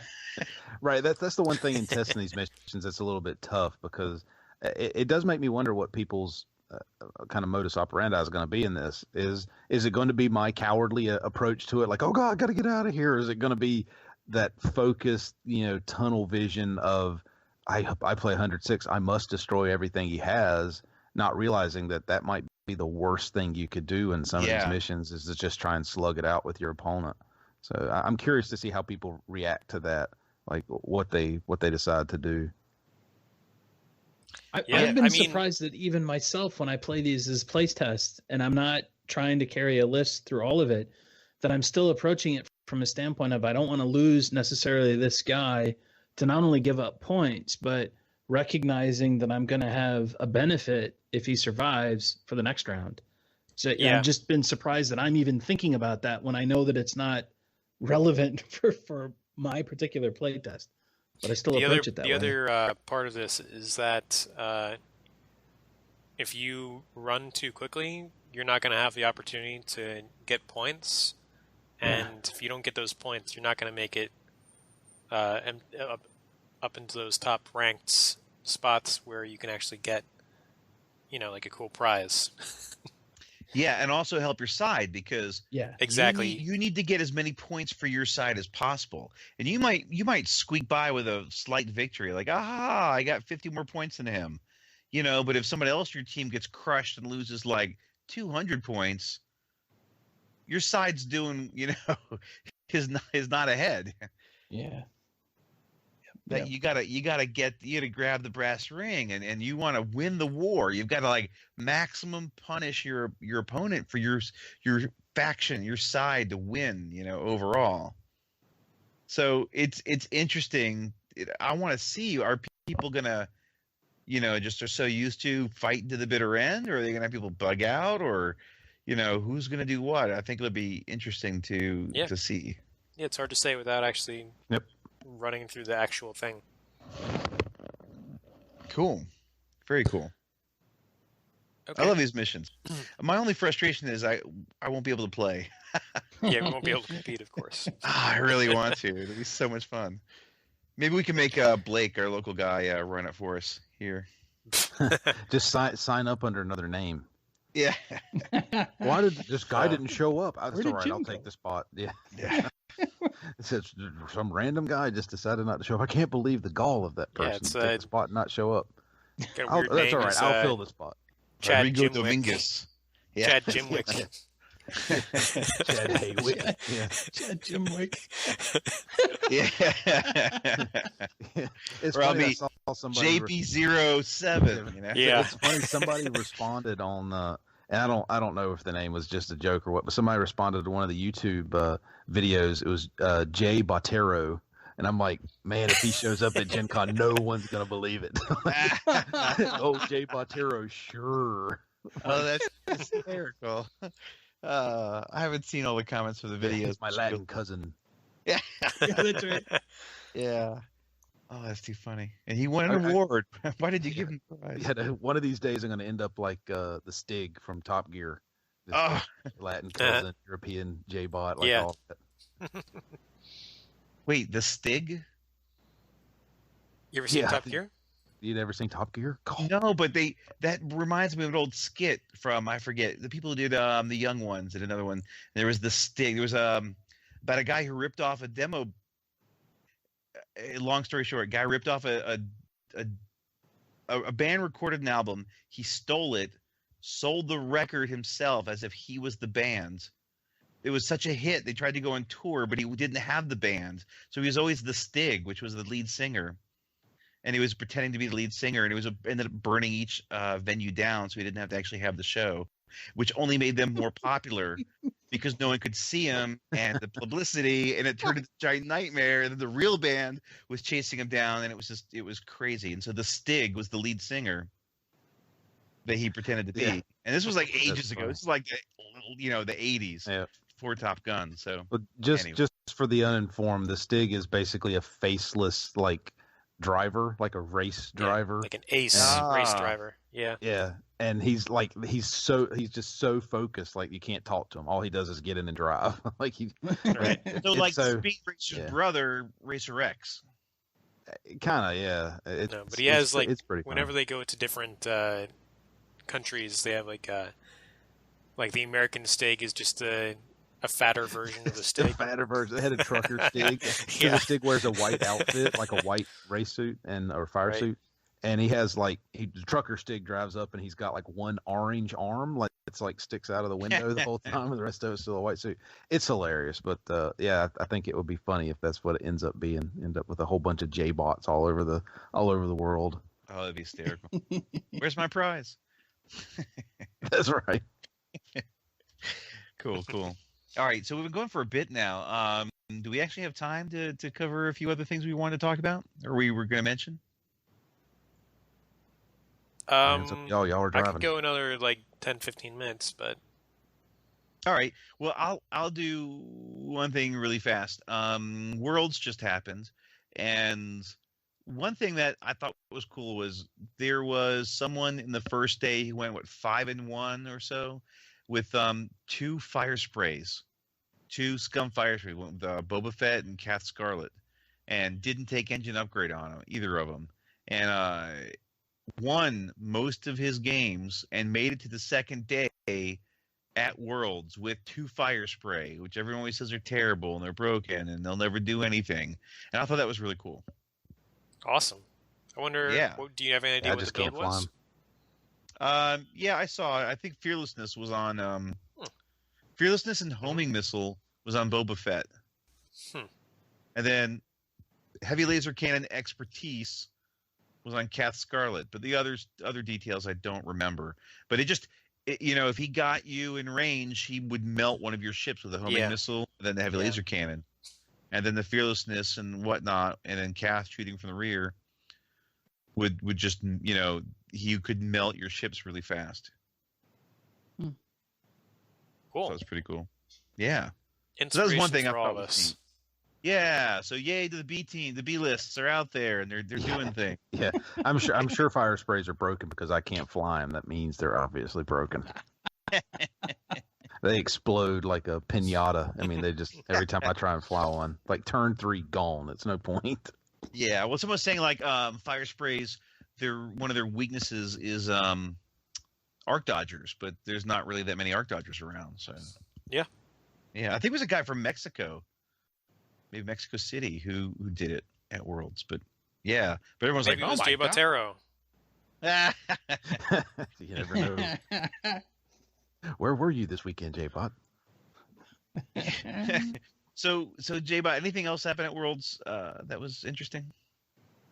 I won't dig into this as much as I think you guys were expecting, but I was unaware because obviously it's a tournament. I don't pay attention to the tournament stuff about as much as I knew is we had a couple local players go down and up wherever it was at and play, and they did fairly well from what I understand.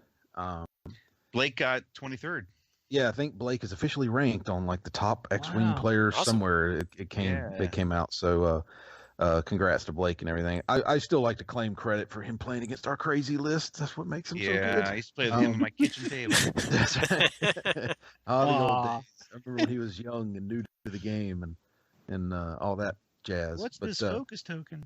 Yeah, would forget to take his focus actions. So, and I did not recall the name, but somebody posted in our Facebook page, the Shuttle page, about the crazy going on at Worlds.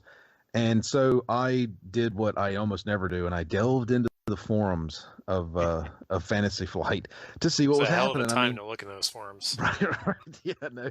And it's like I felt like the guy after they opened the Ark of the Covenant in the Indiana Jones movie. Like, oh, my face is melting, and just so much heat, so much just anger.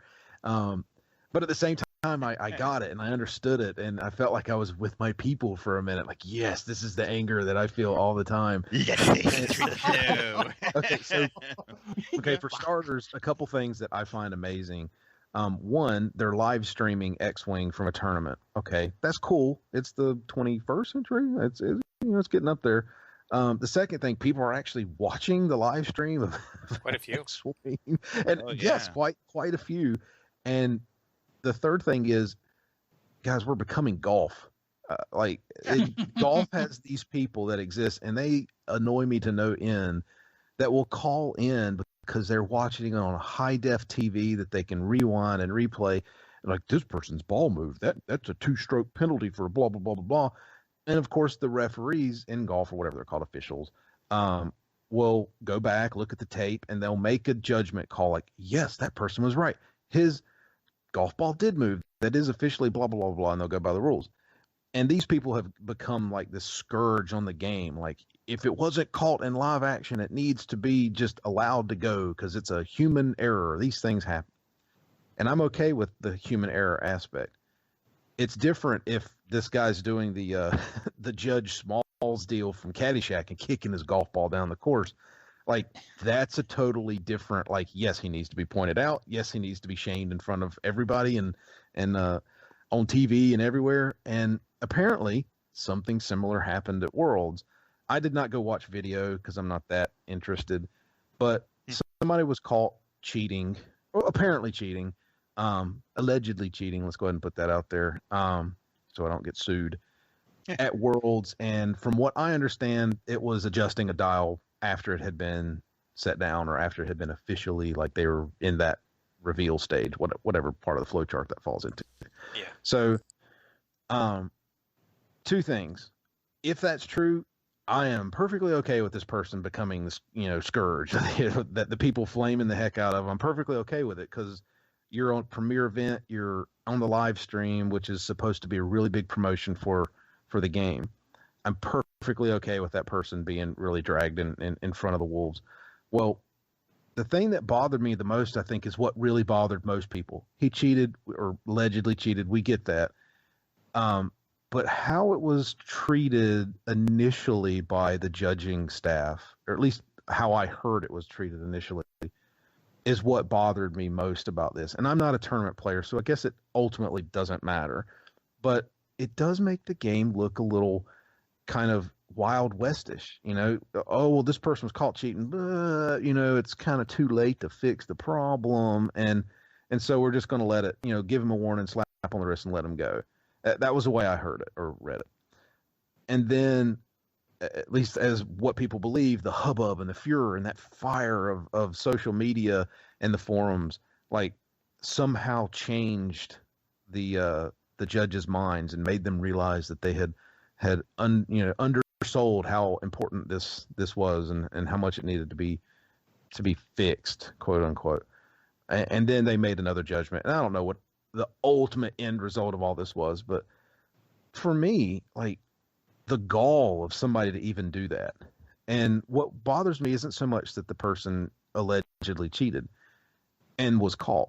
What bothers me is if this wasn't his first time doing it, and the only reason he was caught was because he was just happened to be on video this one time. Like, how many other people lost games or had critical parts of games go against them with some brilliant quote unquote move, like, oh, I can't believe he made that move at the right moment. And You're like, wait a minute, maybe he didn't. To me, it would start to call into suspect everything this person has done beforehand. It's why I don't cheat in games. It's because I don't want my character to be in question for everything I've played. And I've played in 2 tournaments in my lifetime, and one of them I lost a game because I have very loose dials on my tournament list. They are heavily played, so they spin around almost like tops. And when I set it down, it turned to the wrong move. And when I revealed it, I'm like, what in the heck is that? I bumped, got my ship destroyed instead of doing the perfect move. And I lived with it, and it sucked. But this person, it felt more like however they did it, moved their dial to the right move, not by accident, but by purposeful kind of manipulation. And if I were to play against a person, if I was a tournament person and were to play against him, I said this on the Facebook page, I don't think I'd be able to stop like calling him out on it. Like I don't think I would be able to stop mentioning it and bringing it up like every time he revealed a dial. You didn't move that one, did you? You know, are you sure that was what you wanted when he put it down, or did it adjust because you saw me move? And I mean, I would be completely annoying about it to the point where he'd probably just get fed up and walk away, because how can you trust that person at that point? And I guess I'm just confused at what would kind of motivate someone to do this, or was it just a one-time? Oops, he forgot he was on camera and he made a really dumb mistake one time because he was really anxious to win this really prestigious tournament, and so you never know. But I'm actually on the same side as the forums for once, which is flame away. What? Melt away. You know, there is time to scream and yell about the dumbest things, and then there's a time to be like, hey, we can scream and yell because we actually have a legitimate point for once. Like, woo-hoo, we can get the pitchforks and torches out because we actually have a monster to slay, you know, versus, you know, we're just doing it because, you know, it's a 0-point upgrade and I like to complain about those no matter what they I are. prefer my petty bickering about completely useless and pointless. Well, that's what most of the forum is anyway. That's why I don't tend to lean there. I go on here and be like, oh, I could complain about this stuff to myself. Why do I need to read other people do it? Yeah. But just a quick, like, I know y'all don't need the diatribe, but like, what thoughts? Yes, no, good, bad? Did they do the right thing? Well, I don't know. I think I don't know what happens. I understand they should have probably gone back and changed the game that he did that where he lost that instead of winning it, because I think they did it. His next game was an auto lose as opposed to the one, and then because it kind of steals it from the guy who got cheated on. He officially had a loss to a cheater as opposed to potentially having a win. So overall, I don't understand the point of cheating, because if you're playing a game, like it's a game, and you're supposed to be there to, you know, to have fun or to do your best, not to do like when I go to online and I play like Battlefield 1 and everyone's bought these cheat codes and stuff. I'm like, what's the point, you know? Yeah, getting extra money, you know. Yeah. I can't count how many times I've made that dumb mistake move, and I'm like, oh, I wish I could change my dial so bad. Like the first move my opponent makes, I'm like, oh, I really, really wish I could change my dial, but I don't do it. I just live with the consequences and lose again. Yeah. Right. Some people get really wrapped up in winning and forget that, you know, they're playing a game. Yeah. And it just becomes more important to win than to play the game. You know, right? Yeah, sort of lose sight of things. Yeah, just enjoy it. Yeah. I from my standpoint, in thinking about this and what went down, I quite honestly don't know what you could do that's going to kind of be fair to everybody that's at that tournament, because you know if you like walk back and basically, you know, kick the individual out of the tournament and basically walk back through all of his previous matches and flip all of those now to a win for every one of the opponents, and you give them, I think you have to give them like points so that there's a margin of victory. Right. You know, you give them all the 100-point margin of victory for that. You know, aren't you kind of tipping now the scales to, wow, if you just happen to have been lucky enough to play against that guy, yeah, you're getting a potential free pass. So, I mean, what you have is the potential for one player to put the entire tournament into like this invalid state. And how do you now address that that's fair and equitable for everybody's experience? I don't have any good ideas on that. I just like, oh God. So, you know, what did they do? Wasn't there a tournament a while back where somebody had removed certain cards from their damage deck, which to me is honestly more egregious than what this guy did. that's like premeditated. You know, this is the manslaughter version of of Crime cheating. of passion. Right. Yes. Yeah. Right. Yeah. It's a crime of passion, momentary lapse of judgment versus like I am and my roommate are, you know, conspiring to premeditate our damage decks to not have direct hits, for example. That's the story I've heard that was done in a tournament. What did they do for that? Other than, you know, get rid of all his losses, is that what it was? You know, ban this person from tournament play for X number of months or weeks or years, and, you know, take all of his opponents get free wins. I mean, you know, and Biff's right. Like, what do you do? Because if you're 4 rounds into this, which I think they were, that changes the whole scope of like how people play, like who they're playing in the next round. And, oh, this person, you know, technically lost, so they should be in the losers bracket, but they got 100 points for free because they played this guy.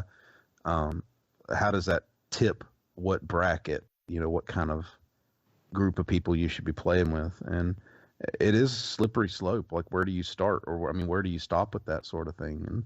And I'm glad I'm not a judge, but yeah. And also, when do you find out? Like, were you in the middle of the next match when it kind of came to light, or are you still, you know, getting people set to their tables? You know, where are you can matter as well.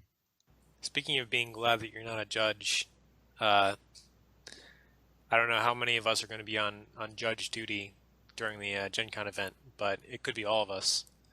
Yeah. Oh, God help the people that ask me anything. Yeah. I think it's better if you guys do all the judging and I just provide comic relief as I wander around, because I think that's probably the best chance we have of getting anything right. Yeah. We'll have to have a discussion later. Yeah, we can do that off air, yeah. So one of the things that I did was I actually went back to what I think are the tournament rules I downloaded from the Fantasy Flight website to see what kind of guidance they had for I don't even think they used the word cheating, but like some kind of undesirable behavior or unsportsmanlike behavior. And the verbiage that I read, and again, I'm not trying to say that I'm the expert because I looked at one document, right? But I found it very interesting that there was no explicit like reference in this particular section to cheating. And they were ultimately leaving it up to the discretion of I believe the position was the event organizer on how the situation was to be addressed. And in thinking about that, as in like, no, there probably really should be something written down as in this is what you should do. But kind of thinking about it more, I'm like, every one of these situations, there's a context in it that has to be taken into consideration. Even to Jim's point, when do you find out that there was an infraction in the rules? Because when you find out, now it's how can we deal with it versus like you just saw it happen and you can take a more perhaps proactive and mitigating effect, you know, immediately, as opposed to finding out, you know, 2 or 3 rounds later in that you got a serious situation you have to deal with. So the absence of some hard policy may actually be beneficial because it does allow for the context to be considered, flexibility, and for the event organizer to, okay, so this is what we're going to do that I think is fair and equitable to everybody, and you just got to move on.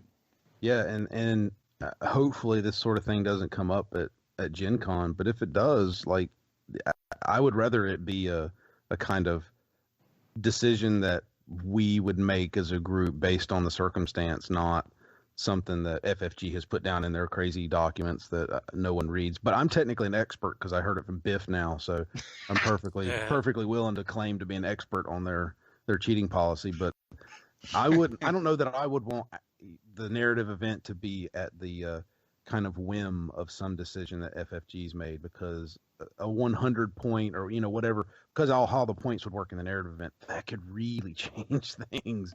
It's not just one match. It could change the overall scope of each round. So I'm kind of glad it's more nebulous, that we don't have a strict guidelines to follow. Yeah, and it's a good thing that we're not also offering the champion of the event to go develop their own card that's going to show up in the game. So we don't have to worry about the pressure for people to cheat. That's true. Well, if they want the asteroid base, actually, we have a pretty good prize for the top. Yep. So we do have some bling, yes. So, but like, yeah, it's not going to help you in a competitive game, the asteroid base. But yeah, that's true. It still is pretty cool. It is pretty cool for missions, yeah. Yeah, good. All right. Already. Cool. I think I had a lot of fun tonight. I really like these missions, and like even if everyone who listens who isn't going to GenCon, you'll get to play these missions. So even if you're just you and your buddy who want to run these, or if you do get to run as an event, you know, in your hometown, I'm excited. I really want to hear what people think about these. So it'd be pretty cool. All right. Cool. All right, guys, we're coming up on Endor, and it's getting a bit late, so we can go ahead and say adieu for this particular flight, and make sure your seatbelts are fastened and extinguish any death sticks you might have lit. All right, guys, any parting words? Be careful around that compost pile. Yeah. Yeah, it's a little slippery back there. That's gross. All right. I think that's enough of a final word. I'll go ahead and pull the plug and shut her down and say thanks again for listening to another exciting episode of the Shuttle Tydirium podcast. May the Schwartz be with you.